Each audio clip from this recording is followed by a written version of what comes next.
Le diable ne peut pas lire dans tes pensées. Il n'a pas ce pouvoir. Si beaucoup des choses t'arrivent, c'est suite à ta bouche. Tu n'as pas contrôle ta langue. Je suis venu de dire le pouvoir que tu as dans ce monde et l'impact que tu peux apporter sur ta vie. Il faut comprendre que tout ce qu'on vit de bien et de mauvaise est en grande partie venant de nos pensées et nos bouches, car on est conditionné à exprimer pour se libérer de ce qu'on garde en nous, c'est-à-dire dans nos pensées. La Bible dit « Seule ta langue a le pouvoir de la mort et de la vie sur toi et tout ce qui est autour de toi. » Beaucoup ne comprennent pas ou ne réalisent pas que ce qui leur arrive est en grande partie venu de ce qu'ils ont dit. Et le diable, étant un malin rôdant autour de nous, se saisissent de ces paroles pour pénétrer et semer le chaos dans notre vie. Si tu as des projets, des secrets, si tu es en colère ou en joie, tant que tu fermes ta bouche ou vis discrètement, rien ne t'arrivera. Quand on vous dit que quiconque maudit sera maudit, pensez-vous que c'est en pensée? C'est par ta langue.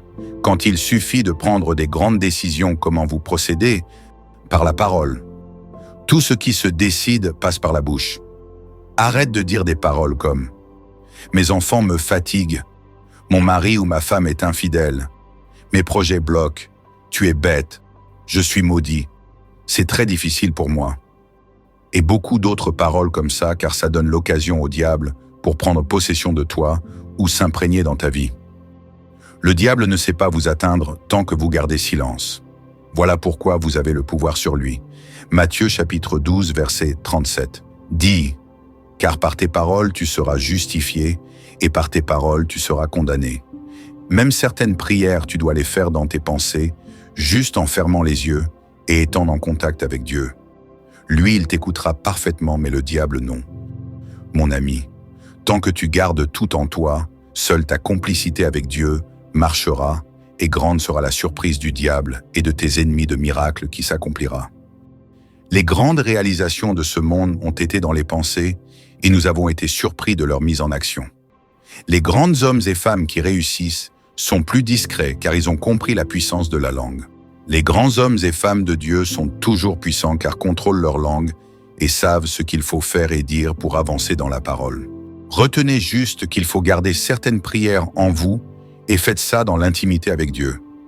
Abstenez-vous des mauvaises paroles car c'est la mort, la destruction et ouvre les portes au diable et ses acolytes vers vous. Faites un effort de prononcer des paroles de bénédiction sur vous, votre famille et votre entourage.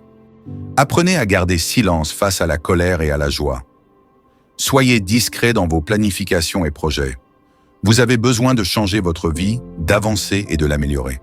Soyez fort et puissant, et votre vie va changer. Que Dieu vous bénisse.